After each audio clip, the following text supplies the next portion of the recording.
Hola a todos. Hoy vamos a estar tristes. Hace un tiempo traté de leer más literatura japonesa y me dijeron que una de las obras por excelencia era Indigno de ser humano. Yo pensaba que era una obra de Junji Ito, pero esto solo era una adaptación de la novela de Osamu Dazai. Ito es un maestro del horror, creador de algunos de los conceptos e imágenes más extrañas que jamás haya visto plasmados en papel. Al iniciar esta historia, pensé que sería aterradora, pero antes prefería leerme la fuente original para poder comparar.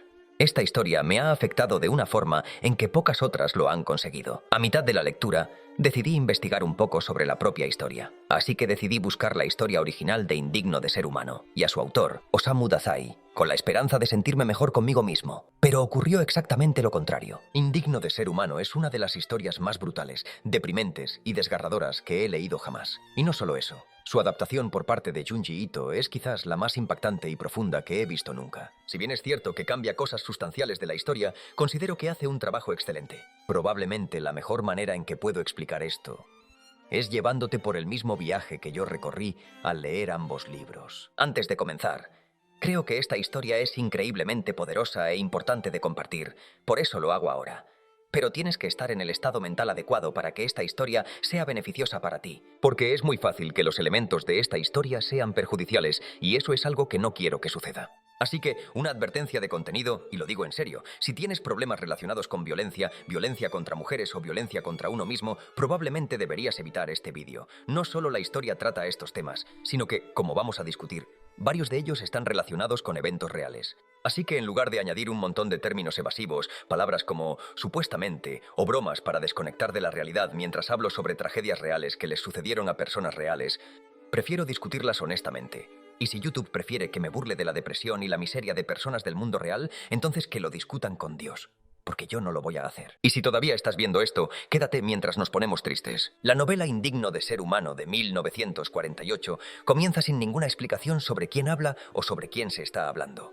El prólogo simplemente abre con la frase: he visto 3 fotos de aquel hombre. Desde ahí, el autor comienza a describir imágenes tomadas de cierto hombre en 3 momentos distintos de su vida. La primera siendo del hombre cuando era niño, la segunda cuando estaba en la secundaria o universidad, y la tercera en un tiempo indeterminado del futuro, cuando su cabello ha comenzado a volverse gris. A través de la descripción de cada foto, el autor dice que hay algo extraño y retorcido sobre este hombre. Aunque inicialmente las imágenes parecen normales, es la expresión del rostro del chico lo que lleva al autor a la locura. El autor dice que sea lo que sea esta persona, está muy lejos de la humanidad. Su sonrisa y sus expresiones son solo una máscara que ocultan algo mucho más oscuro bajo la superficie. El prólogo es simplemente una discusión sobre estas 3 fotografías, y después de insistir una y otra vez en que esta persona no podría ser humana, el prólogo termina con esta nota. De hecho, el rostro de la muerte tendría una expresión más definida, causaría alguna impresión. Me pregunto si la sensación semejante en el supuesto de ponerle al cuerpo de una persona la cabeza de un caballo. Sea como sea, no había nada que celebrar. A cualquiera que lo observa le generaría una reacción de escalofrío y repugnancia. Como me temía, hasta ahora nunca había visto el rostro de una persona tan extraño. Y desde ahí comienza nuestra historia con el primer cuaderno. La historia que ahora estamos leyendo está dividida en 3 cuadernos y, como descubriremos al final, estos 3 cuadernos pertenecen al chico fotografiado en las 3 imágenes. Para enfatizar esto, el primer cuaderno comienza con estas líneas. La mía ha sido una vida llena de vergüenza. Ni siquiera puedo imaginar lo que es vivir como un humano. La persona que escribe la historia es un chico llamado Yozo, o al menos el hombre llamado Yozo escribiendo sobre su infancia. Como dice la primera línea, Yozo no se asocia con la humanidad, y esto es algo que empezó en él desde una edad muy temprana.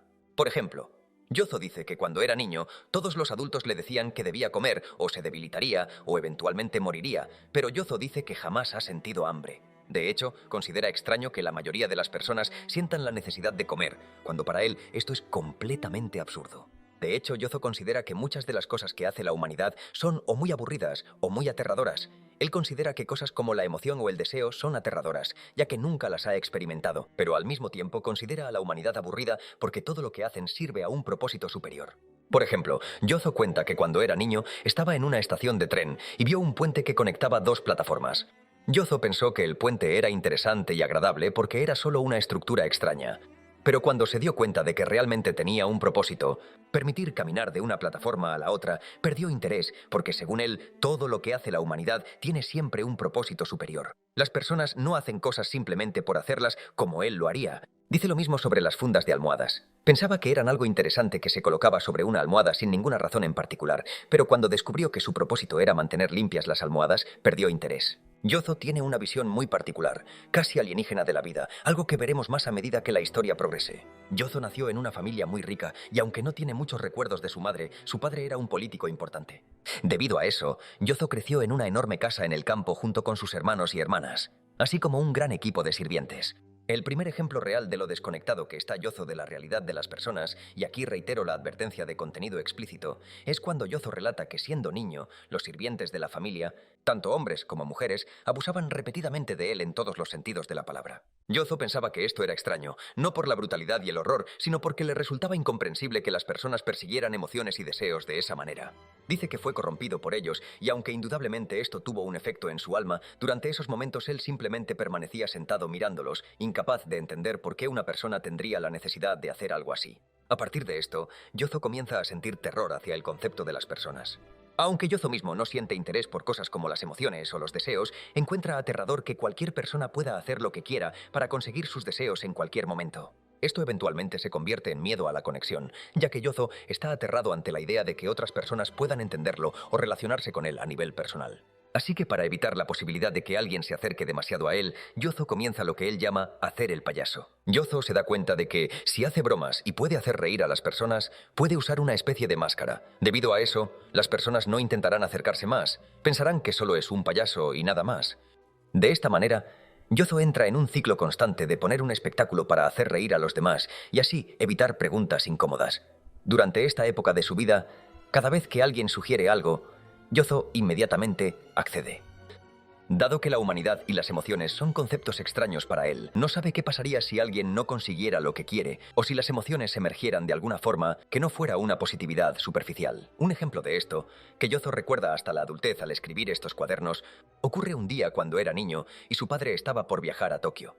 Su padre preguntó a todos sus hijos qué les gustaría de la juguetería. Después de que sus hermanos y hermanas dijeran qué juguetes querían, llegó el turno de Yozo. Yozo no deseaba nada porque nunca había experimentado la felicidad, así que cuando su padre le preguntó qué quería de la juguetería, Yozo se congeló. Finalmente, su padre sugirió: ¿qué tal si te traigo una máscara de tigre? Yozo nuevamente se congeló. Así que uno de sus hermanos dijo que su padre simplemente le comprara un libro. Su padre pareció decepcionado por esto, lo cual comenzó a perturbar tanto a Yozo que esa misma noche entró a escondidas en la oficina de su padre y escribió en su cuaderno «Máscara de tigre». Esto para que su padre pensara que Yozo deseaba tanto la máscara que entró en secreto para escribirlo, y efectivamente eso ocurrió. Por lo que cuando su padre regresó con la máscara de tigre estaba emocionado pensando que había comprado algo que a su hijo le encantaría. En realidad, Yozo lo hizo solo porque estaba aterrado ante la idea de decepcionar a alguien, no porque realmente le importara la persona, sino por miedo a lo que sucedería si alguien no conseguía lo que deseaba. Yozo continuó con esta actuación de payaso durante su infancia y eventualmente en la secundaria. Por esta razón, nunca hizo conexiones genuinas. Simplemente era el payaso constante de la clase que hacía el ridículo frente a estudiantes y profesores. Esto era exactamente lo que Yozo quería.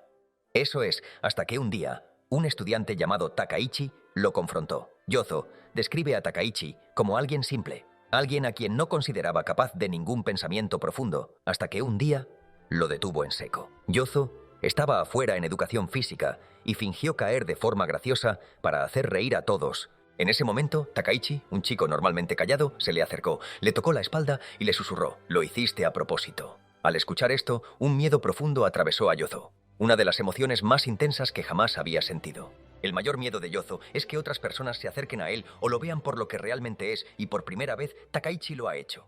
Así que Yozo está decidido a hacerse amigo de Takaichi para que nunca lo revele. O B, rezar para que muera. Sorprendentemente, sucede lo primero. Yozo y Takaichi comienzan a acercarse, o al menos tan cerca como pueden estar dos personas que son amigas solo porque la alternativa sería la muerte. Takaichi es muy amable con Yozo. Incluso le comenta un día que las mujeres seguramente se volverán locas por él, lo cual, si sabes hacia dónde va la historia, es trágicamente irónico. Esto nos lleva a otro detalle recurrente en la narrativa. Yozo es descrito como alguien increíblemente atractivo. Tanto es así que las mujeres siempre están al menos parcialmente interesadas en él, cuando no están directamente lanzándose a él. Pero para Yozo, que odia la conexión humana, esto Es más una maldición que una bendición. También en este periodo, Takaichi le dijo algo que le dio esperanza a Yozo para su vida futura. Un día, Takaichi le mostró a Yozo el famoso autorretrato de Vincent Van Gogh. Al mostrárselo le dijo: «Esta es la imagen de un fantasma». Yozo quedó sorprendido y le mostró una serie de pinturas de Modigliani a Takaichi. Takaichi respondió que estas pinturas lucen aterradoras, y de hecho, señala una de ellas y dice que parece un caballo salido del infierno. Yozo piensa en esto por un momento y luego llega a una revelación. Hay personas cuyo miedo hacia los seres humanos es tan mórbido que llegan al punto de desear ver, con sus propios ojos, monstruos de formas cada vez más horribles. Los pintores que han tenido esta mentalidad, después de repetidas heridas e intimidaciones por parte de las apariciones llamadas seres humanos, a menudo han llegado a creer en fantasmas. Claramente veían monstruos a plena luz del día, en medio de la naturaleza, y no entretenían a la gente haciendo payasadas. Más bien, hacían lo posible por representar estos monstruos tal como les habían aparecido. Takaichi tenía razón. Estos artistas se atrevieron a pintar imágenes de demonios. «Estos», pensó Yozo, «serán mis amigos en el futuro». Estaba tan emocionado que podría haber llorado. «Yo también voy a pintar», se dijo a sí mismo. «Pintaré imágenes de fantasmas y demonios y caballos salidos del infierno». Esa misma mentalidad que Yozo tenía de niño cuando veía puentes y fundas de almohadas, pensando en lo hermoso que es que la humanidad pueda crear algo que no necesariamente necesita, ahora se aplica al arte. Antes pensaba que el arte solo era una forma de expresar lo hermoso del mundo, pero ahora se da cuenta de que también puede expresar lo terrible que es. Así que por primera vez en su vida, siente esperanza. Tiene felicidad, y esa felicidad consiste en hacer que otros vean los monstruos que él ve cada día. Tras la secundaria, Yozo quiere asistir a una escuela de arte, pero su padre lo presiona y finalmente lo obliga a ir a una universidad convencional. Sin embargo, mientras está en la universidad, Yozo comienza a saltarse las clases con frecuencia y asiste clandestinamente a clases de arte. Sus verdaderos problemas comienzan cuando conoce a un amigo llamado Hariki. Al principio, Hariki le pide dinero a Yozo, y después de que éste se lo entrega, Hariki lo invita a beber. Yozo nunca había bebido antes, pero cuando empezó a embriagarse, notó que ese miedo abrumador hacia la humanidad que siempre lo había perseguido comenzaba a desaparecer. Por eso, Yozo deja de interesarse en una carrera en el arte, y en su lugar solo se preocupa por adormecer sus sentimientos. Así que entra en un ciclo de saltarse clases y usar la asignación mensual de dinero que le daba su padre para emborracharse con Hariki.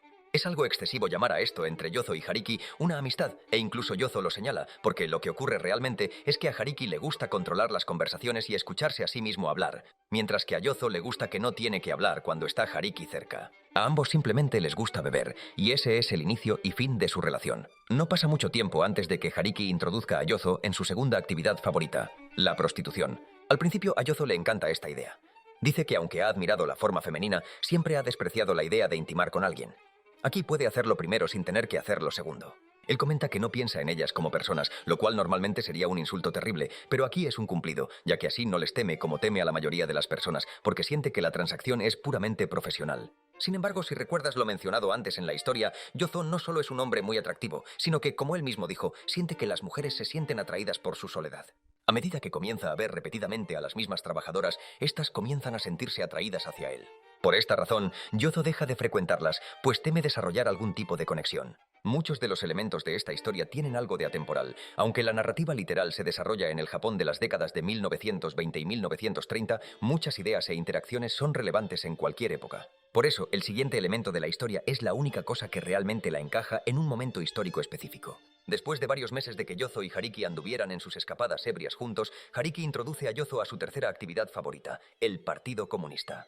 En este momento de la historia japonesa, el imperialismo estaba en auge, y Japón se estaba volviendo más militarista. Por ello, partidos políticos rivales como el comunismo eran considerados ilegales, y si alguien era descubierto en contacto con los comunistas, o los rojos, lo encarcelaban hasta que renunciara a sus creencias. Hariki invita a Yozo a unirse a él en estas reuniones clandestinas. Yozo comienza a asistir y piensa que todas son realmente estúpidas. De hecho, piensa que es estúpido que a la gente le importe cualquier cosa, especialmente la política y el dinero.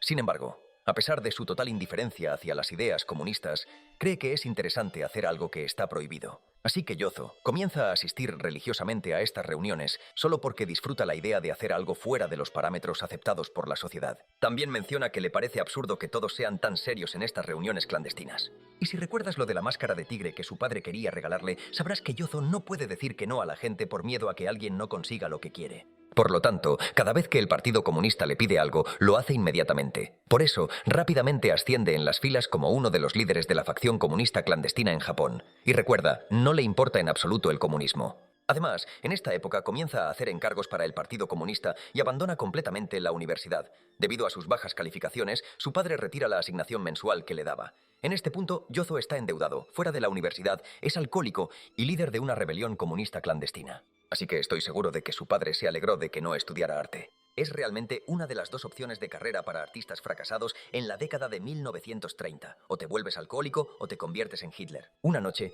mientras Yozo está borracho y sin dinero en la calle, entra en un restaurante. Le explica a la camarera que no tiene dinero, pero solo quiere beber. Sorprendentemente, ella le dice que corre por cuenta de la casa y lo deja beber hasta quedar casi inconsciente. Ella lo cuida y lo lleva a su casa cuando él ya no puede regresar. La mujer se llama Tsuneko. Está increíblemente deprimida y explica a Yozo que su esposo lleva años encerrado y que no tiene propósito en la vida. Por primera vez en su vida, Yozo siente consuelo en la presencia de una persona, porque encuentra a alguien potencialmente tan miserable como él. Esa noche, por primera vez, se siente menos solo en el mundo, pero al día siguiente, una vez sobrio, vuelve a temer la conexión humana, adopta su actitud de payaso y abandona la casa de Tsuneko. Horiki se lanza a besarla, pero justo antes se detiene y dice que nunca podría besar a una mujer tan pobre y miserable, y aunque Yozo se siente mal de que su amigo diga algo tan cruel, eso lo hace sentir más cercano a Tsuneko. Esa noche, Yozo vuelve a quedarse con Tsuneko, y mientras están acostados, ella le dice que quiere morir. Yozo responde que deberían hacerlo. Los dos se dirigen a la costa juntos y hacen planes para lanzarse al mar. Camino al lugar, el peso de lo que están por hacer no golpea a Yozo hasta que van a pagar comida. Y se da cuenta de que lo único que le queda son 3 monedas. Y con eso decide: no puedo seguir viviendo así, así que es bueno que vayamos a hacer lo que vamos a hacer. Y después de esto, el relato simplemente dice: nos lanzamos al mar en Kamakura esa noche. Ella se desató el cinturón del kimono, diciendo que lo había tomado prestado de una amiga del café, y lo dejó doblado cuidadosamente sobre una roca. Yo me quité el abrigo y lo dejé en el mismo sitio. Entramos al agua juntos. Ella murió. Yo fui salvado. Como Yozo era hijo de un político prominente, esta historia apareció en todos los periódicos de Japón. Fue arrestado y retenido bajo cargos de haber asistido en la muerte de Tsuneko. Y fue por esto que su padre lo desheredó completamente. Un día, mientras era interrogado por la policía, Yozo se había hecho un pequeño corte. Había un poco de sangre en una servilleta en la que luego tosió. El agente que lo interrogaba vio la sangre en la servilleta cuando tosió y le preguntó a Yozo si estaba escupiendo sangre. Solo porque, nuevamente, Yozo tenía tanto miedo de no decir a la gente lo que quería escuchar, simplemente dijo sí y empezó a exagerar su tos. Parcialmente debido a esto, Yozo cree que la policía lo dejó ir fácilmente, ya que asumieron que estaba enfermo y casi muerto por el incidente. Así que, con todas las personas que Yozo encontraba durante su arresto, siguió fingiendo esta tos, hasta que finalmente, mientras hablaba con el fiscal, fingió nuevamente y el fiscal le preguntó directamente: ¿eso fue real? Inmediatamente, Yozo regresó mentalmente al niño que estaba aterrado cuando Takaichi le dijo que había fallado a propósito. De hecho, Yozo dice que habría preferido pasar 10 años en prisión antes que vivir ese momento en que el fiscal vio a través de su máscara. Finalmente, Yozo fue entregado a un hombre llamado el Lenguado. O al menos así llamaba la familia de Yozo a este hombre. El Lenguado era un amigo de la familia de Yozo. Y el padre de Yozo comenzó a enviar dinero a su hijo a través de este, para mantener la apariencia de que había repudiado totalmente a Yozo. Durante un tiempo, Yozo quedó prácticamente prisionero de El Lenguado, quien no le permitía salir de la casa ni hacer casi nada. Hasta que un día simplemente le preguntó a Yozo qué quería hacer con su vida. Cuando Yozo respondió que quería ser pintor, porque aún quedaba en él un poco de ese optimismo, se rió y le dijo que pensara bien y encontrara una carrera real. Esa misma noche, Yozo escapó de casa para ver a Hariki. Hariki no quería ver a Yozo porque ahora tenía un estigma asociado. Recordarás que Hariki y Yozo se conocieron en una clase de arte, y cuando Yozo llegó, Hariki le pidió que se fuera porque estaba ocupado terminando un manga para un periódico local. Mientras hablaban, una mujer del periódico, llamada Shizuko, llegó al lugar. Cuando Yozo se marchó, Shizuko salió con él, y comenzaron a hablar. Mientras hablaban, una vez más, una mujer cayó en la trampa del encanto melancólico de Yozo. Shizuko invitó a Yozo a vivir con ella y con su hija. Durante su estancia con Shizuko, Yozo no llegó exactamente a sentirse feliz, pero sí algo cómodo. Le gustaba tener un techo y disfrutaba de la compañía de la hija de Shizuko, ya que sentía que los niños no tenían toda esa extraña malicia e intriga de los adultos. Quizá era alguien con quien podría hablar honestamente. Finalmente, Yozo comenzó a dibujar mangas para el periódico de Shizuko. Un día, mientras hablaba con Hariki, le dijo que debería casarse con Shizuko, porque la sociedad no aceptaría que un hombre soltero viviera con una mujer soltera. Esto hizo que Yozo se preguntara: ¿qué es la sociedad? ¿Tenía razón Hariki cuando decía que la sociedad no lo aceptaría, o simplemente era Hariki quien no lo aceptaba? Desde entonces, Yozo comenzó a filosofar sobre que quizás la sociedad era simplemente la suma de individuos actuando por sí mismos. Muchos de estos pensamientos internos de Yozo parecen no importar ahora, pero cuando lleguemos al significado más amplio de la historia al final, comprenderás por qué son tan brutales. Sin embargo, Yozo empezó a considerar casarse con Shizuko, no porque la amara, sino porque parecía una situación aceptable. Hasta que un día, mientras estaba en el apartamento con la hija de Shizuko, ésta le preguntó si él creía en rezar y en hablar con Dios. Yozo respondió que no creía merecer hablar con Dios, pero preguntó a la niña qué pediría ella en sus oraciones. La niña respondió que rezaría por tener de vuelta a su verdadero padre. Al escuchar esto, Yozo sintió vértigo por la conmoción. ¿Un enemigo? ¿Shigeko era mi enemiga o yo era el suyo? Aquí estaba otro aterrador adulto que me intimidaría. Una desconocida, una incomprensible desconocida llena de secretos. De repente, el rostro de Shigeko empezó a verse así. Me había engañado creyendo que al menos Shigeko era segura, pero también ella era como el buey que repentinamente golpea con la cola para matar a la mosca sobre su flanco. Desde entonces supo que debía ser tímido incluso con esa niña pequeña. A partir de ahí, Yozo volvió a levantar sus barreras. Ya no solo dejó de ser amable con Shigeko, la hija, sino que también comenzó a ser cruel con Shizuko. Comenzó a insultarla, diciendo que cuando dormía parecía un viejo y que se inspiraba en su rostro para dibujar a los personajes feos en sus cómics. También comenzó a beber más y más, y cuando se quedaba sin dinero, empeñaba la ropa de Shizuko para seguir bebiendo. Un día, tras llegar tarde a casa, escuchó hablar tras la puerta a Shizuko y Shigeko. Escuchó cómo Shigeko preguntaba por qué Yozo, al que ya llamaba papá, bebía tanto. Escuchó cómo Shizuko minimizaba la situación y luego vio cómo sacaba un conejo que había comprado para su hija. En ese momento, Yozo tuvo un instante de claridad. Ellas eran felices juntas y él podía arruinar esa felicidad. Así que sin decirles adiós ni añadir nada más, se dio la vuelta y nunca regresó. Finalmente, entró tambaleándose en un bar que frecuentaba y pidió a la camarera un lugar donde quedarse. La camarera, una mujer también atraída por Yozo, le ofreció quedarse en el apartamento que estaba sobre el bar. Frente al bar había un puesto de cigarrillos, que Yozo visitaba cuando estaba lo suficientemente borracho como para poder interactuar con otras personas.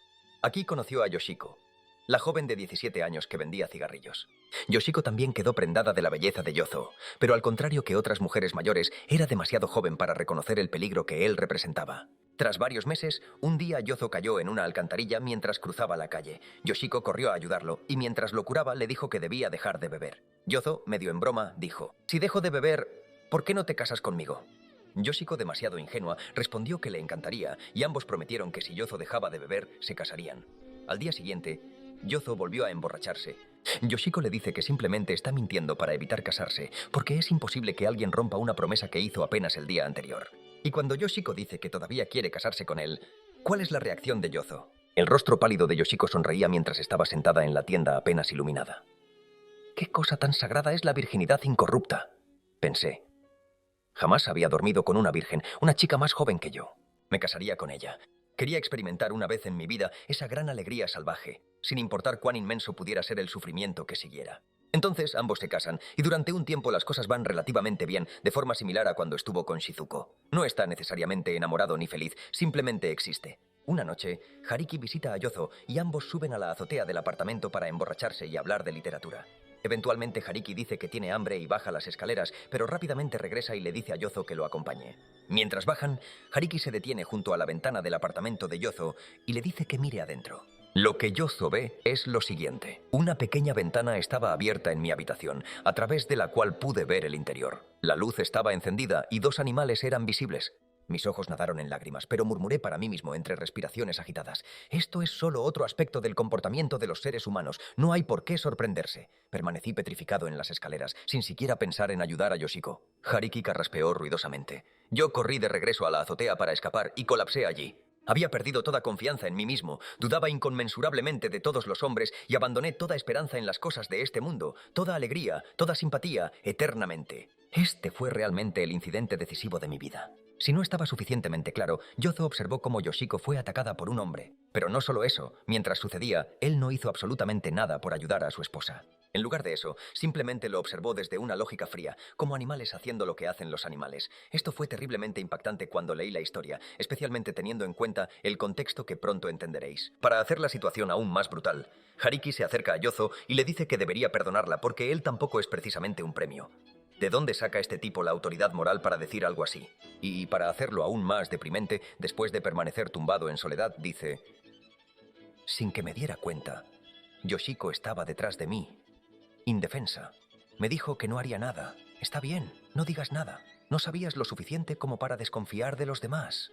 Yoshiko, como ya establecimos, es demasiado buena para Yozo, y él solo está con ella por curiosidad, por ver cómo le va. Yozo menciona lo furioso que está con Hariki por haber visto esto suceder y luego haberse tomado el tiempo para subir por él y mostrárselo silenciosamente. Pero recordemos que Yozo tampoco hizo nada cuando se enteró de lo que ocurría.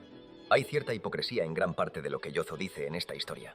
En los pasajes siguientes apenas se preocupa por lo sucedido con Yoshiko. Lo único que realmente le importa es que siente que este experimento suyo, este estudio de caso sobre la confianza, ha sido roto. Una noche, al llegar a casa, descubre que Yoshiko ha comprado varias pastillas para dormir, así que decide tomarlas todas a la vez.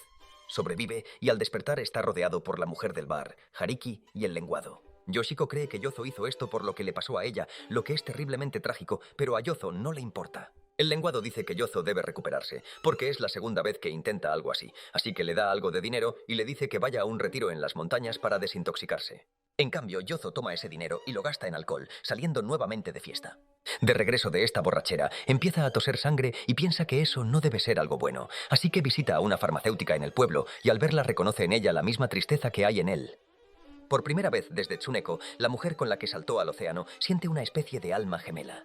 Explica a la mujer que ha estado bebiendo mucho y ahora tose sangre. Ella responde que lo mismo ocurrió con su esposo antes de morir. Así que le da varias medicinas para dejar el alcohol y finalmente una jeringa, diciéndole que solo se inyecte cuando necesite absolutamente beber. Esta jeringa contenía morfina. Al principio Yozo dice que la morfina le hace sentir increíble, mejor que beber alcohol, porque así puede ser productivo y trabajar en sus mangas. Pero luego, una dosis diaria se convierte en 2, luego en 3, luego en 4, y finalmente termina yendo a la farmacéutica cada 2 días pidiendo más agujas. Incluso comienza una relación con ella para obtener más drogas. Termina endeudado por culpa de la morfina y decide escribirle una carta a su padre. Si su padre no responde, intentará por tercera vez acabar con su vida. Y efectivamente, su padre jamás responde. Elige un día para hacerlo, pero cuando ese día llega, inesperadamente aparecen Hariki y el lenguado. Le dicen a Yozo que debe ingresar en una clínica, porque en ese momento los signos de la adicción a la morfina empiezan a ser evidentes. Así que el lenguado, Hariki y Yoshiko llevan a Yozo a un sanatorio. Cuando están a punto de dejarlo allí, la historia dice: cuando estaban a punto de marcharse, dejándome allí solo, Yoshiko me entregó un paquete con una muda de ropa y luego, silenciosamente, sacó del bolso la aguja hipodérmica y la medicina restante. ¿Es posible que realmente creyera después de todo que se trataba solo de un medicamento energético? Porque él le había mentido, diciéndole que la medicina era solo para recuperar energía y hacerlo sentir mejor. Y ella, a pesar de todas las estupideces que había hecho Yozo, todavía confiaba en él. Por primera vez, Yozo responde: no, creo que no la necesitaré. Esta es la primera vez en toda su vida que rechaza una sugerencia o propuesta. Mientras está en el sanatorio, Yozo dice: subí al coche que me trajo aquí, y ahora me había convertido en un loco. Incluso si me liberaran, estaría marcado para siempre con la palabra loco en la frente, o quizás rechazado, descalificado como ser humano. Ahora había dejado completamente de ser humano. El título indigno de ser humano es una aproximación en español del original, pero la traducción literal del japonés al español sería descalificado como ser humano. Así que aquí, cuando Yozo dice que ahora está descalificado como ser humano, esa frase resume perfectamente el sentido de la novela.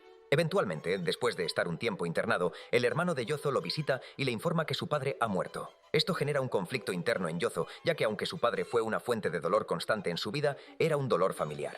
El hermano de Yozo, quien también se dedica a la política, le ofrece un trato. Si Yozo se muda al campo, lejos de la gente, las mujeres y los bares, probablemente la mejor opción para él, su hermano lo apoyará económicamente por el resto de su vida. Yozo acepta esta propuesta y se traslada al campo, donde vive con una anciana que actúa como su cuidadora.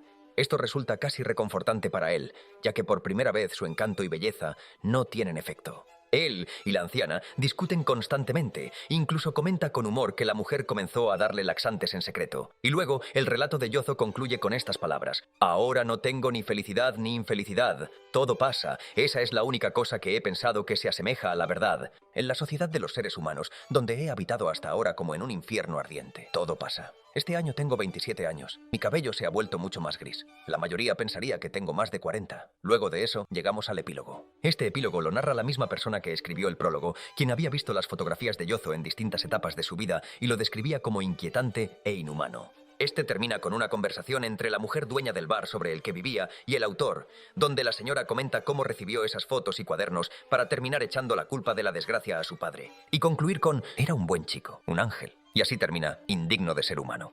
Probablemente ahora estés escuchando esto y pensando, vaya, eso fue increíblemente triste y deprimente. Pero no te preocupes, se pone aún peor. Esto podría parecer una novela más, pero si investigamos a Osamu Dazai, el autor de Indigno de ser humano, esto es lo que descubrimos. Nació en 1909 en una familia muy rica, y su padre fue un político influyente. Durante su infancia fue abusado por los sirvientes de su padre. Después de asistir a la universidad, entró en un ciclo destructivo, emborrachándose en bares y visitando burdeles hasta que finalmente fue expulsado de la universidad. En 1929 intentó quitarse la vida lanzándose al océano junto con una mujer que había conocido en un bar.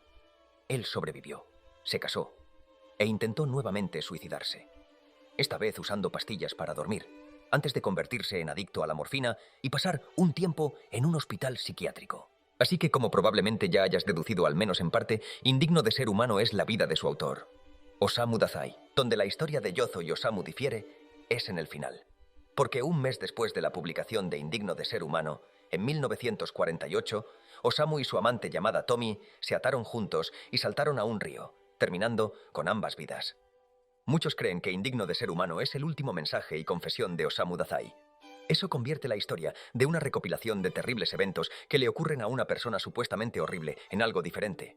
Ahora no intento decir que todas las cosas terribles que Yozo hizo o sufrió son confesiones literales de lo que ocurrió en la vida de Osamu, sino más bien comentarios sobre sus sentimientos al respecto. Cuando lo piensas así, hay demasiadas coincidencias como para que Yozo no sea un reflejo del propio Osamu. Entonces, las líneas finales de la historia son desgarradoras. Fue culpa de su padre, dijo ella sin emoción. El Yozo que conocíamos era muy tranquilo y divertido, y si tan solo no hubiera bebido. No, incluso aunque bebiera, era un buen chico. Un ángel. Y es que si revisamos la versión de Junji Ito, es aún más perturbador, pues para empezar, la novela abre con la propia muerte de Osamu Dazai, no la del personaje Yozo, sino el caso real del autor.